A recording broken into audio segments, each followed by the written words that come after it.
बार बार गर्भपात क्यों होता है? तो सबसे पहले हम समझें कि रिकरेंट प्रेगनेंसी लॉस या बार बार गर्भपात किसे कहते हैं। अगर किसी भी महिला को 2 बार या उससे अधिक बार बच्चा या गर्भ गिर चुका है तो इसे हम रिकरेंट प्रेगनेंसी लॉस कहते हैं।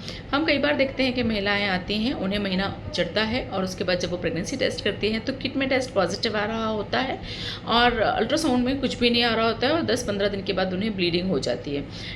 कई केसेस में इसे हम बायोकेमिकल प्रेगनेंसी कहते हैं, यानी कि सिर्फ इंक्रीज हार्मोनल लेवल जैसे कि पीसीओ के केसेस में इंक्रीज एलएच हार्मोन के लेवल की वजह से कई बार ये फॉल्स पॉजिटिव रिजल्ट देता है कार्ड में, जब तक कि सोनोग्राफिक एविडेंस नहीं मिलता है।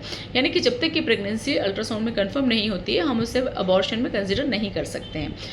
फिर भी अगर किसी महिला को अल्ट्रासाउंड में इम्प्लांटेशन होता है, जी सैक दिखता है और उसके बाद ब्लीडिंग हो जाती है या अबॉर्शन हो जाता है, तो ऐसे केस को हम रिकरेंट प्रेगनेंसी लॉस कहते हैं। और ऐसे केसेस को हमें थॉरोली एवेल्यूएट करने होते हैं क्योंकि इनकी जो कारण है वो मल्टीपल हो सकते हैं।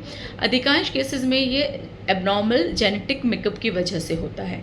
जो एम्ब्रियो होता है वो अगर जेनेटिकली हेल्दी नहीं है तो वो प्रॉपरली इम्प्लांट नहीं हो पाता है और अबॉर्शन के लिए प्रोन होता है।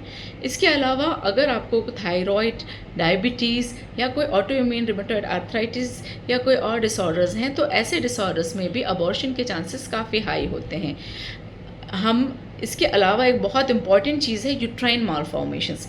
अगर 2 या 2 बार से अधिक आपको अबॉर्शन हो चुका है तो एक अच्छा 3D ट्रांसवाजाइनल सोनोग्राफी ज़रूरी है जिसमें यूट्रस के मालफॉर्मेशन जैसे कि यूनिकॉर्नेट यूट्रस या यूट्रस के बीच में सेप्टम या जाला होना या फिर बाइकॉर्नेट यूट्रस या स्मॉल यूट्राइन कैविटी या यूट्राइन कैविटी में एडेशंस होना, ये सारे फैक्टर्स हो सकते हैं। तो एक बहुत अच्छे डॉक्टर से अल्ट्रासाउंड कराना बहुत ज़रूरी है। इसके अलावा हम कुछ जेनेटिक टेस्ट करते हैं हस्बैंड और वाइफ की कैरियोटाइपिंग, जिससे कि हमें पता लगता है कि कोई जेनेटिक दोष तो नहीं है।